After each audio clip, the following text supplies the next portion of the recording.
The Olympic Show on OTB Sports with Indeed, proud partner of Team Ireland. How are you getting on, Rhys? I'm doing good. Let me get this straight. So over the past month, you created history by being the first Irish gymnast in an Olympic final. You debunked a myth that one couldn't bonk on the Olympic bed, I believe, and now you're back in Newtownards. Is that all correct? Yes, that's all correct. I was actually just checking before the show. I presume this man is still over there, but obviously you're back home. So what's the last week been like? How are you feeling right now? Yeah, okay. Yeah, I'm feeling in positive energy, and just kind of stepping away from gymnastics a little bit at the minute. Getting your head around normal life. Yeah, for sure. So when did you come back, and what's the normal process? I guess some Olympians stay on a bit longer, and you came home anyway over the past week or so.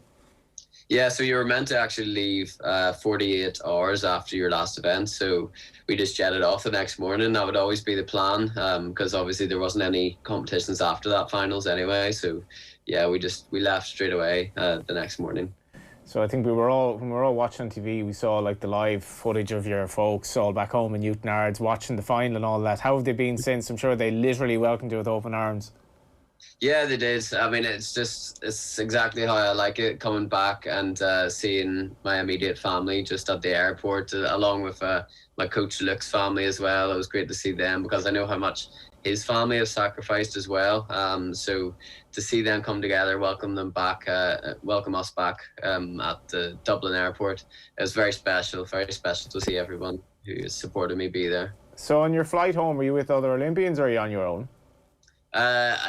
We flew into London, so we were with other Team GB Olympians, and then we had the connection flight to Dublin. But I was just with my teammates, Meg Ryan as well, flying back. And what's it been like, kind of taking it all in terms of the achievements? I think everyone in Ireland who watched your reaction in particular was just amazed by your PMA, I suppose, your positive mental attitude. When you come down then and wonder, what might have been, what has your thought process been over the past week or so? I mean, my immediate thought was obviously disappointment, of course, because I know that I'm so much better than what I showed. But that's just one of those things that it's sport. It's almost the beautiful side of sport, because it's the unpredictable thing that happens. I haven't fallen on that skill the entire build up to this competition, and it was just one of those things where, like, my finger got caught under my hand, and that was enough to throw me off the horse. But that's sport. The unpredictable always happens, and I think that's what makes it so exciting. That's why everybody tunes into the Olympic Games, because obviously nobody knows the results. That's why you're watching the Olympic Games, and exciting things like that happening makes sport. But now I have the pleasure of making everybody that little bit more nervous now when they watch me. Well, okay, so when the incident happened, obviously, how were you, and I mean this literally, how were you able to get back on the horse, compose yourself in the few seconds that you had? How were you able to get back on the horse, perform as you did subsequently, in the knowledge that all that work had kind of, fallen, but you were still able to compose yourself? Mentally, that must have taken some effort. Yeah, it's always difficult falling that early on in the routine. So I fell on the second skill. I got back up and repeated that skill, and then went all the way to the end of that routine. So I was essentially doing that routine knowing that no result will have come from doing it. But being trained throughout the years, this is something that gymnastics just teaches me so much, is just that determination, and that's exactly what I showed when I got back up on the horse, finished off the routine, and had my dignity intact after that. Of course, still insanely disappointed, but the fact that I can get up after that fall shows what kind of person I am, that I'll not just drop the head and let it affect the rest of my performance. How much of that is down to yourself? How much of that is down to Luke? How much is that down to the sport of gymnastics itself? Because I think the majority of people would have just fallen into a complete hole, and we've seen so many Olympians who just, they struggled mentally, I suppose, at that stage, and you've had that crushing disappointment in something that takes place over such a short space of time. So you're talking about really fine margins there, and yet you're as composed as a newsreader afterwards. Yeah, I mean, it's just I can't really dedicate that to one thing in particular. It's just a bunch of different things. Gymnastics, just being a gymnast, has helped me a huge amount with that kind of positive mental attitude, and just maintaining, have my head held high after a failure like that. And then also obviously working closely with my coach Luke, he teaches me a lot about that. But then just throughout life, you pick different things apart to help you in things, in situations like that. So I knew that finishing the routine, I needed to finish it strong, just to show everybody that I could finish it strong. And I wasn't just going to let all of my work go to waste. I wanted to at least show everybody what I could do, and I feel like I showed that well. And then obviously the disappointment is still there, but I knew I had to go and give some good interviews and show everybody what kind of person I am, and how positive I can be, because I was showing that I was disappointed, of course, but I'm not going to let that disappointment affect the rest of my performances in my career by any means. I'm going to say that and show that it's going to get me more motivated than ever, and that's exactly what it's done. But like there's been a lot of debate around mental health at the highest echelons of sport. Obviously, Naomi Osaka comes to mind, and Olympians as well. Like, have you any idea of how that positive speech that you gave and that sort of attitude and that, like, I'm getting up on the horse again, have you any idea how, I guess, inspiring that is to young people and to people who've probably been in a situation before where maybe they got to a final, they're disappointed, or they've had setbacks as you do in your sport? For somebody at 22 years of age, it just seemed to be exactly the message that, okay, we're at the top level, but let's go again. Let's, we still have a life ahead. Yeah, well, exactly. How selfish would it be for me to take that opportunity and turn it into a negative? That's an opportunity and a platform at the Olympic Games to talk to younger generations. And that's something that obviously comes into my head quite often, is talking to younger generations. When I do interviews, I'm thinking about talking directly to younger gymnasts or younger athletes, or even anybody outside of sport even. I know that that's a platform to emit positivity to people and show people that the greatest glory lies not in never falling, but in rising every time we fall. So I love that quote, because it just encapsulates sport and encapsulates life in general, really, because I feel like sport is a great metaphor for life. And a lot of people can see an interview like that, and if it makes one day better for them, then that's my job done. Yeah, and a lot of FA Cup finalists who lost would have said, oh, it was much better just to get to the final and to bow out at the semi-final stage. And you were exactly like that. I think you were basically essentially saying before the final, it would have been a lot worse were I to go now. I've gotten there, and this is kind of like I've achieved something, and I'm an Olympic finalist at the end of the day, regardless of what befalls me now. Yeah, that's exactly it. But of course, that's not where I wanted to stop. I was disappointed not walking away without a medal there, and I'm not afraid to say that by any means. I'm not like downplaying the whole situation. I was going there to win gold, but at the same time, I was still incredibly proud to be that first ever Irish gymnast to make an Olympic final in gymnastics.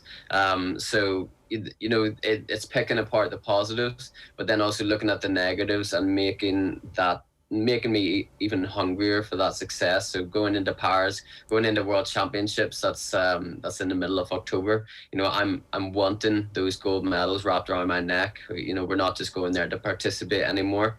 In fact, I never was just going there to participate. I was always going there for a medal, and I feel like that's what's brought me to this standard in the first place. If I was just aiming for a final, then I might have not even made that final. But I'm aiming to be the greatest of all time in this sport, and I'm trying to reach that as much as possible. As an Irishman, as an Northern Irishman, is that a difficult thing to say? Because I feel in this country, we don't have an innate kind of ability to say, for a kid of your age to say I'm hoping to be the best of all time in this sport might be construed to be arrogant, when in fact it's positivity. When I met you, I think in 2019, you just qualified for the Olympics, and I spoke to everyone afterwards about this kid, how confident you were. It wasn't arrogance, it was confidence. But it's not an innately Irish or Northern Irish trait, I would argue. Yeah, and I don't see why it isn't though. Because there's so many amazing sports people from this island. Katie Taylor is obviously the one that just comes to mind because she's undoubtedly the greatest to have ever done it, and she's from Ireland. I don't see why more sports people don't look to her and go, okay, it's possible to be the best to have ever done it in your sport, and that's very inspiring to me to always see Katie Taylor giving it her all and being the best. And it just makes me think that what is holding me back from being the best. I think the stigma of almost just downplaying your performance to make the post competition interview a little bit easier is maybe it's just the easy route out. Whereas I want to set my standards way higher, and I want to achieve those standards. I'm not scared of saying it. Okay, well, let's go back to your semi-final performance. How would that rank in terms of out of 100 for you, and how much could you have improved on that potentially in the final? How good did you feel afterwards? Yeah, I mean, it wasn't my best routine by any means, but it was definitely enough to kind of show everybody that I'm capable of getting that gold medal. There was actually three of the top scorers, mine included, were joint first, and that's how we qualified into the final. So, I mean, in some respects it was perfect because you hadn't perfected it, but you had left a bit on, which is perfect going into a final, I guess. Yeah, it is. I mean, I just needed to work on the execution a little bit going into the final. Of course, it didn't pay off in the end, but even that qualification routine, it was a crazy feeling because as soon as I landed the dismount, thought to my head was, I'm an Olympian, because obviously that was my first ever performance at the Olympics. And then the score came in and the thought in my head was, you're an Olympic finalist. And then I actually just burst into tears. Amazing. Because there's so much relief after that moment of waiting on the score or doing the routine. The relief is crazy because it's a moment where all of your hard work has just paid off. And it was a very special moment and a moment that I'll never forget. And then, so when Max Whitlock has his performance in the final, I was wondering what your thought process is then, because it was so good and you know him well. He's 28, so he's 6 years on you. So he'd set a really high bar before you'd actually hit the horse. So what was your thought process then, or was it just completely out of your head? I don't really think about other people's performances when I'm performing in the moment. I think about other people's performances, of course, when I'm in training and stuff, see what my competition's like, maybe use that to push me a little bit in training. But when it comes down to the competition, I'm doing my routine, I'm doing my job and my job alone. And, nobody else's routine is going to affect that. So I feel like I've got my vision very straight when it comes to competing, because I see the scores, I see the routines, but they don't affect me. And what was the crack with Max afterwards? I'm sure you had some words.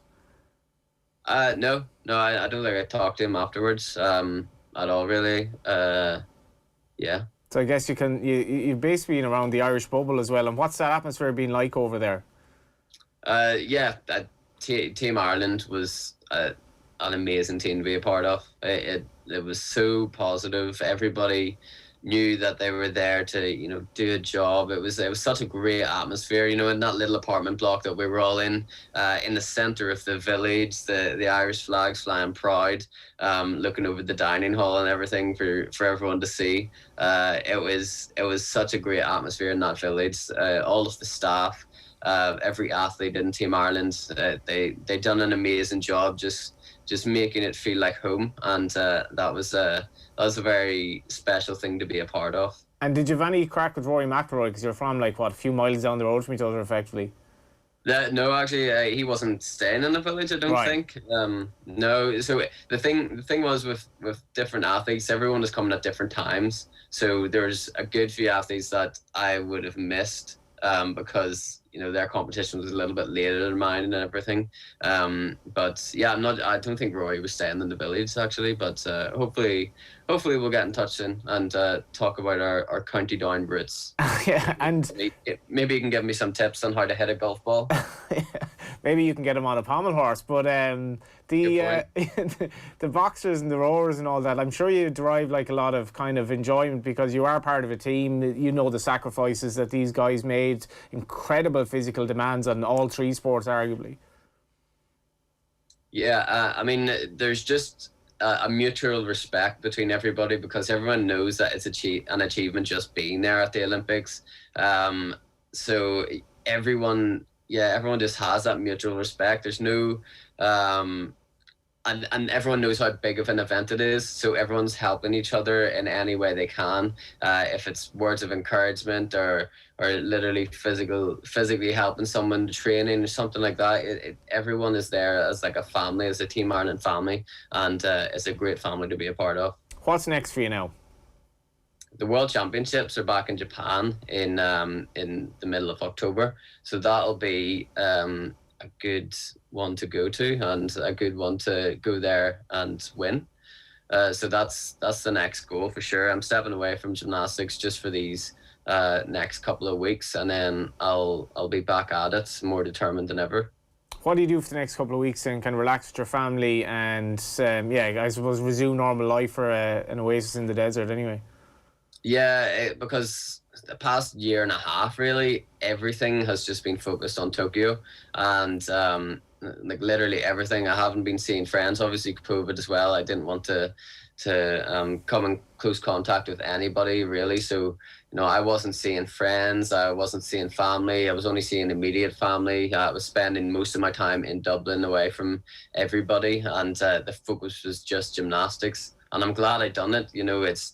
There was no regrets on that competition build-up because I put 100% effort into it.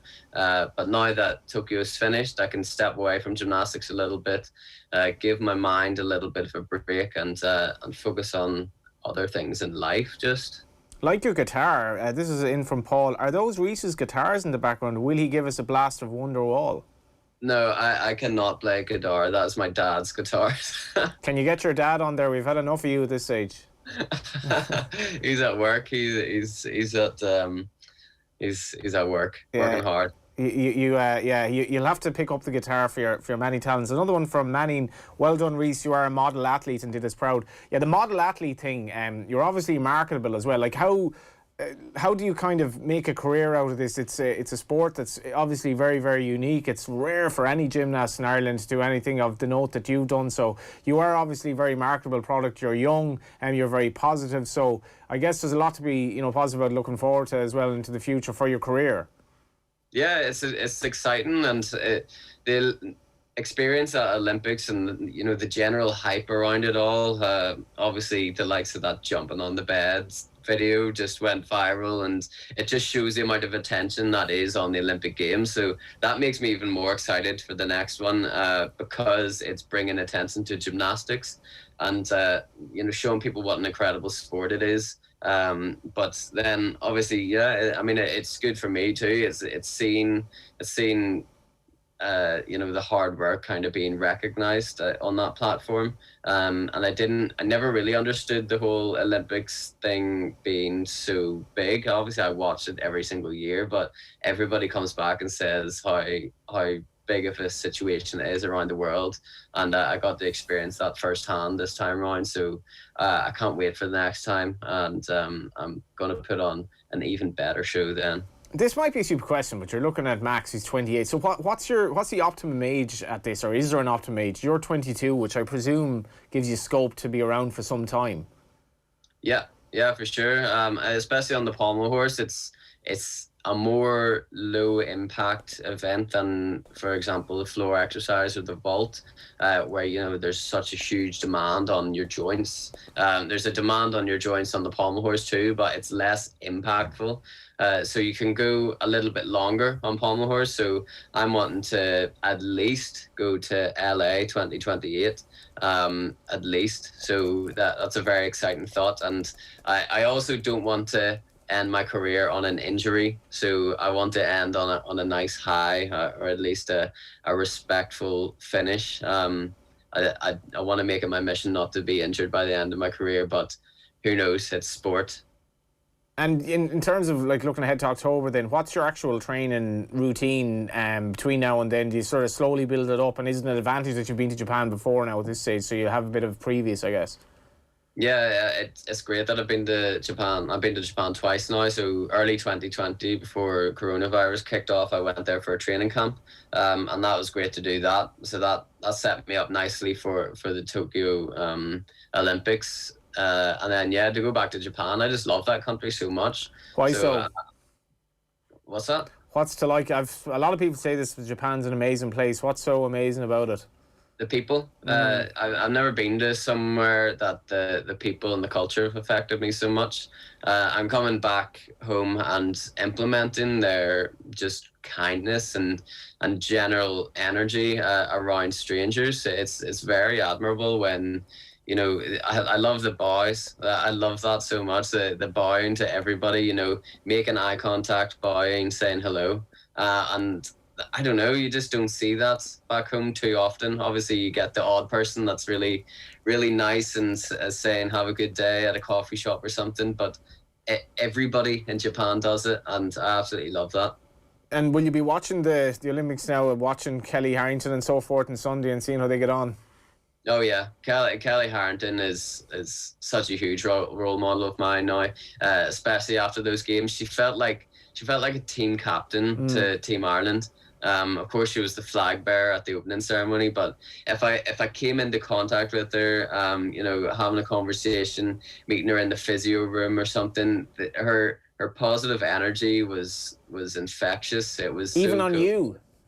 Yeah, for sure. It was really, really cool to be around Kelly, and she felt like the Team Ireland captain for sure. And I have no doubt that she's got every capability to go and get that gold medal.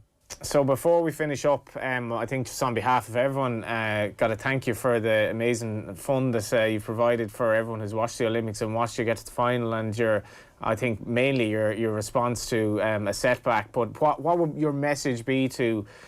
I know you spoke about before you watching the Olympics and being wowed by these you know, Olympians as a kid yourself. What would be your message to the 7 or 8 or 9 or 10-year-old listening in, or even the teenager who wants to go down the route of gymnastics or wants to be an Olympian, him or herself?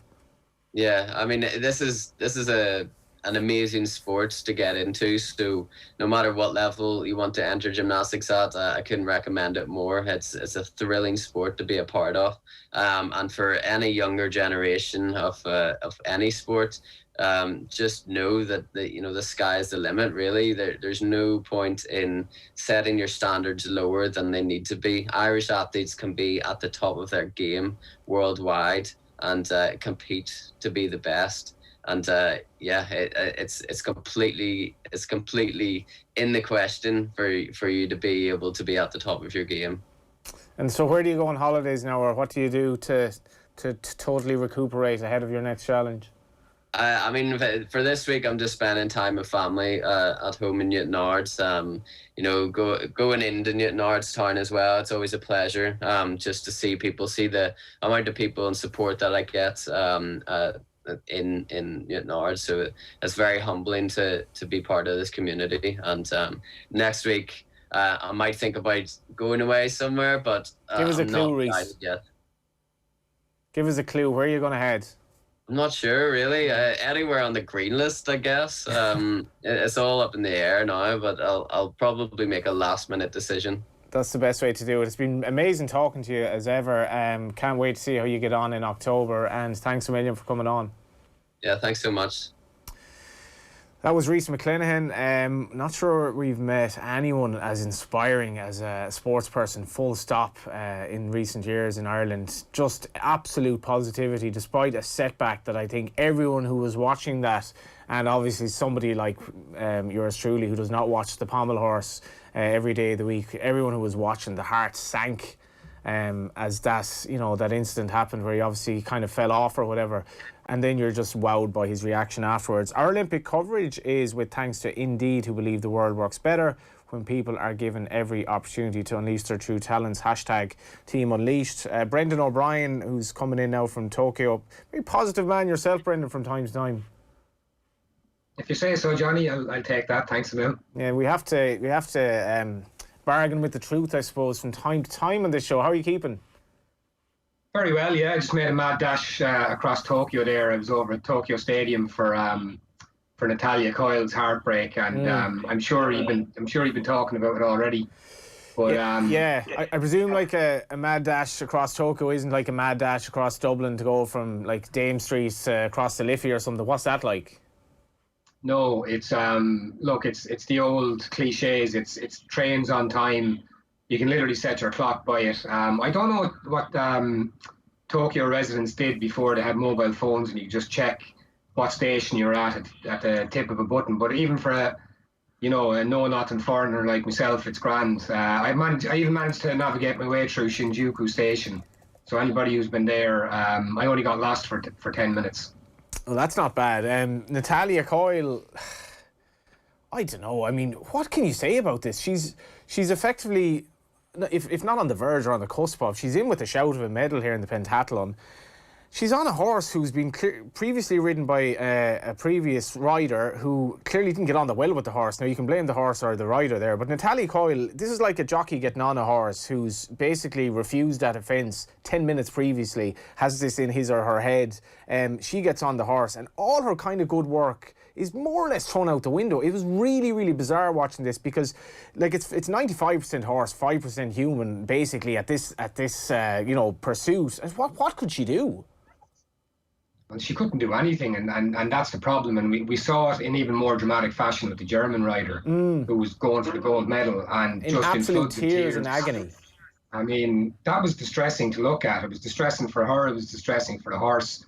It was distressing for everybody. And listening to it on TV, I think the commentators I was listening to did a good job of kind of putting it into perspective. But you're right, Johnny. What can you say about it? I mean, it flies in the face of what modern sport is about. Like I'd have a bugbear about modern sport that it's too coached. Everything is nearly too predictable at times.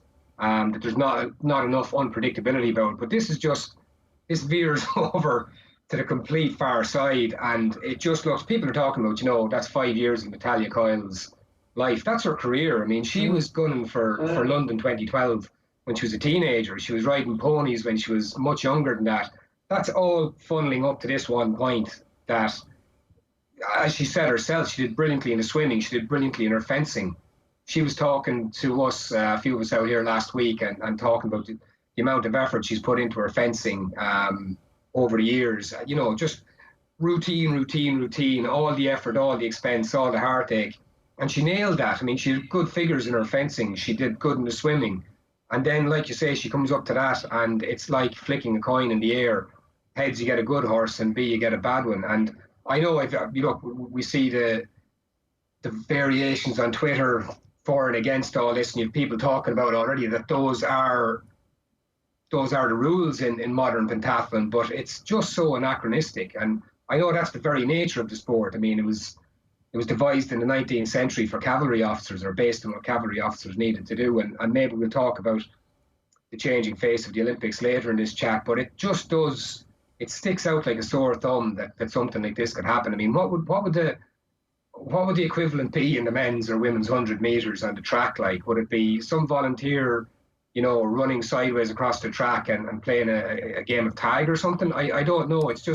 It's unprecedented. Well, so she ends up finishing 24th in the Olympic modern pentathlon after Constantine, who I think will certainly go down in Irish sporting history because she, as you mentioned, she'd done very well in swimming and in the fencing. So she goes in. If Ruby Walsh or if Lester Piggott or anyone who's ever been on a horse, Keane O'Connor, anyone got on this horse, was literally no hope whatsoever. This horse, I think, registered 72 faults or something like that in the end, refused, he just did everything wrong. He was either mentally shot himself after the previous performance of the rider before him. So Natalia was she was lamb to a slaughter essentially. But what kills me is that she'd so much effort put into this. She's coming to the end of her career, years and years and years, and people tune into the Olympics for a couple of hours in the summer and then they forget about it for another 4 years. The next Natalia is away in the dark corner, in a dark room or whatever she is. She's working away, doing long, hard hours, summer, winter, autumn, spring, and then she meets Constantine and she's no chance.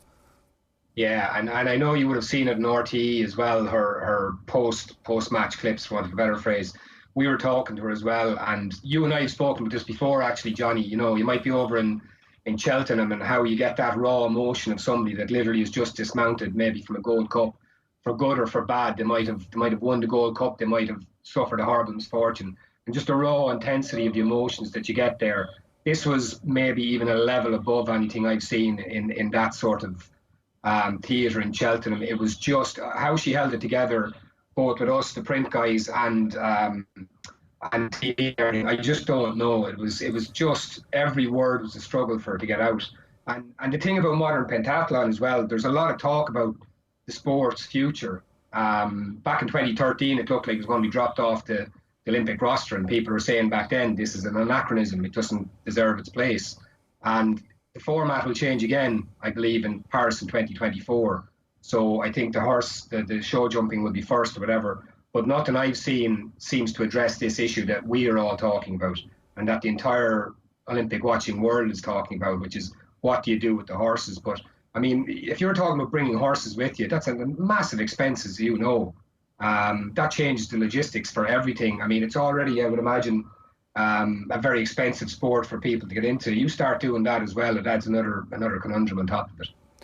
Well, you mentioned, the post, I don't know what you want to call it, the post-catastrophe interview. We just had Rhys McClenaghan on there. I thought his interview after his final was one of the most striking pieces of live sporting interviews I've ever seen. But she was magnanimous. I mean, she was actually magnanimous. She wasn't really apt to blame with the situation that befell her. From absolutely nothing could she do about this. And despite the fact, as you mean, every word was a struggle for her. It was so difficult. Yet she somehow had it in her heart to not really play the blame game. Yeah, it was like her performance in the swimming and the fencing as well. It was unbelievable. I huge admiration for her, the way that she dealt with that, and not to kind of give out about how the fates aligned against her, but then to kind of talk about Kelly Harrington and wish her the best, and what a gold medal can do, what sport can do for young women and girls coming through. I mean, look, we've said it already. I don't know how to compartmentalize that. I mean, imagine putting yourself in those shoes. Imagine 12, 13, 15 years of your life has just come crashing down around your ears because of something outside of your control. And the likes of me sticks a microphone in your face 20 minutes later and asks you not just what went wrong, but journalism being as it is, what about Paris in 2024 as well? I mean, it's just mind-boggling. And that's the nature of the game as well. But it's so tough to process all that. And I know you were talking to Rhys and all, and other Olympians since they've come home as well. It's going to take a long, long time for that. I mean, Sport Ireland, the Institute, I know they have psychologists who would be trying to prep athletes for stuff like this, for the post-Olympic lull. And there will always be a lull. If you come back with a gold medal back to your life and you're looking out at the rain and the wind in the middle of November and you're thinking, God, Tokyo seems a long time ago now. You multiply that by something that befell Natalia Coyle or Rhys McClenaghan, very, very hard. And these are people who need support in the next 6 months or a year as they look ahead, Did you find as well, when you do an interview like that, you kind of almost, a part of you starts to collapse inside, because what do you say to a person like that? Yeah, you absolutely do. And look, we all know there's a number of the usual questions that you ask. I mean, it's not rocket science. And it's not so much the questions you can ask, it's how you can ask them as well. I mean, but what are you asking them? What happened? Why did it happen? What did you feel when it happened? How did you feel, Natalia, on that run going around, having to run the laser run afterwards, knowing her chance of the medal had literally crumbled? I mean, what was her best at that?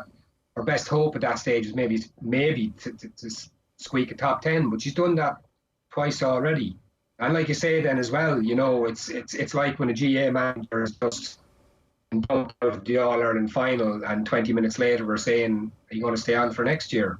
What's the story for next year? It must be enormously difficult. And the fact that they're trained to deal with this kind of stuff only makes it a little bit easier, I'd imagine.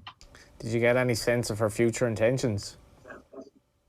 A little bit, yeah, a little. But it's for a print newspaper, so we'll keep it for tomorrow. But I don't know. I'm sure she would have said it to other people as well.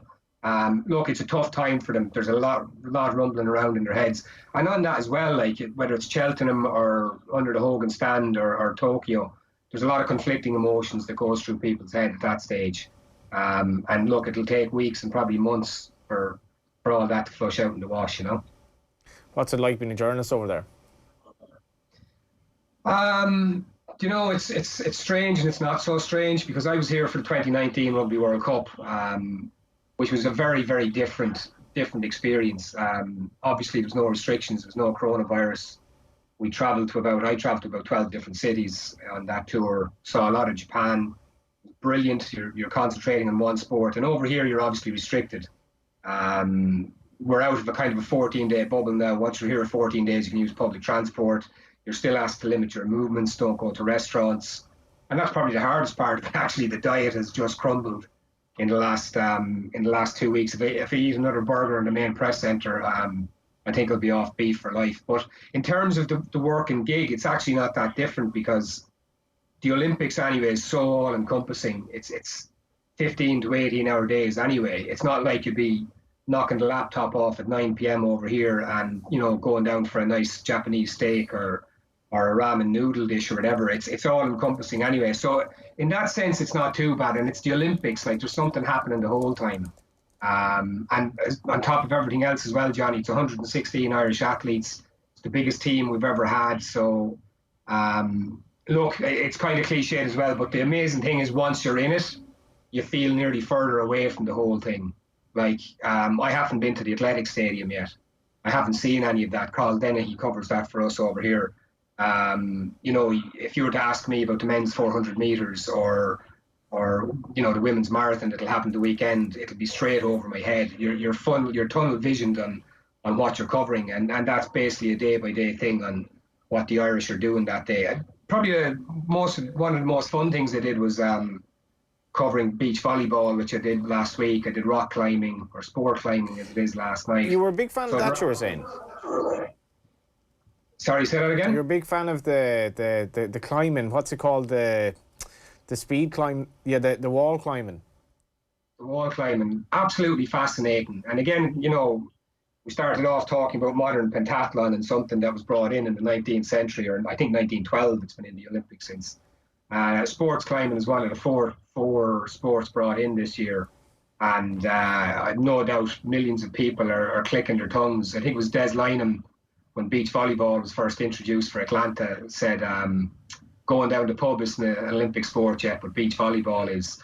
And there's always going to be that element of it. But you look at sports climbing, and the Olympic motto is faster, stronger, higher. I mean, sports climbing pretty much ticks every box, and it's got a little bit of razzmatazz in there. You know, it's a young sport. I think the lad who won it is an 18-year-old from Spain, and it's just a great watch. It's fantastic visual sport.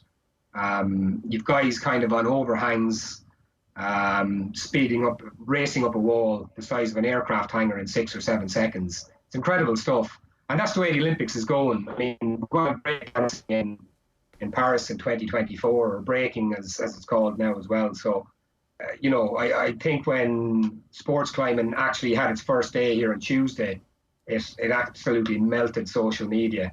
And that's what the IOC is going after. It's going after younger people. It wants to target young people. And they're unashamedly going that way. So you can like it or you can dislike it, but in athletic terms, I think it ticks all the boxes, and in monetary terms, it certainly does. There's a lot to be said for melting social media as well. Leona Maguire obviously didn't have a great day, but we're all building up to Sunday now. Have you been sort of around the camp in that regard, and all eyes on obviously Kelly seeking to bring gold home? Yeah, a little bit. Took my first trip to the Olympic Village today, and we got to chat to Bernard Dunn, the boxing high performance manager. Zara Antia gave us a few spare words, as he's inclined to do, and Brendan Irvine, the boxing team captain, who went out in the first round, all chatted to us. So look, it's very much a sense of everything's done now. It's kind of a hold your stance kind of feel to everything at the moment. They've done everything they can. You know, they've been over there since June 30th. You know, Kelly spoke very well after her semi-final win over the Thai boxer about how, you know, she doesn't do anything. She's not doing anything. I mean, it's the whole thing about the closer you get to the Olympics, the less glamorous it is. Not glamorous for the athletes at all. So yeah, I've been looking into a bit about. I'm not a boxing expert, but the girl she's fighting is. I've been lucky enough to see her twice, and she's a serious operator. She absolutely demolished an Uzbekistan fighter in the quarterfinal. I mean, demolished. I mean, she went after her in the ring. It was like letting a tiger out of a cage. And look, you can read too much into things, but the Uzbek to me looked like she was genuinely scared, like she was just get me out of here. And then the semi-final, Ferreira, the Brazilian, fought the veteran Finn fighter, and the Finn clearly saw the quarter-final because she went in on the front foot and she tried to get her out of her stride. And Bernard Dunn made the point today. He said, yeah, but Ferreira, all she did was she took a step back. She saw what was happening, and by the middle of the first round, she was dominating the Finn. So, you know, she's bullish. She's a bit brutish. She's fiercely aggressive, but she's a fighter as well. So I don't know. It's going to be a fascinating contrast of styles because Kelly can fight in the back foot and pick off jabs and stuff. So I don't know. It's going to be a fascinating one. She's absolutely dominating the headlines. I mean, it's been an interesting night because the Irish clubs in Europe and the League of Ireland clubs were amazing, but it's all about Kelly, and rightly so because of her performance. I suppose finally, what calibre of burger are we talking about here, and will you have another one? I wouldn't. God, how do you judge the calibre of burger? Taste test? I don't know. I had a very interesting burger with cranberry and brie on it, and you know what? I know it sounds all kinds of wrong, but it tasted all kinds of right. It was just, I don't know, was it the variety? It was like I've had too many Swiss burgers, I've had too many gold medal burgers, so I went for the brie and the cranberry burger, and I don't know, Johnny, it went down very well. So I've obviously been here too long. Far from cranberry and brie burgers, you were rare now. It sure is. I'd kill for anything that's not beef based at this stage. Enjoy the rest of your time. Cheers, lads. Great chatting. That was Brendan O'Brien of the Irish Examiner. That's our Olympic show with thanks to Indeed. Back again tomorrow on Off the Ball with Grania Walsh and Kevin Byrne previewing Kelly Harrington's bid for gold. We'll talk to you then. The Olympic show on OTB Sports with Indeed, proud partner of Team Ireland.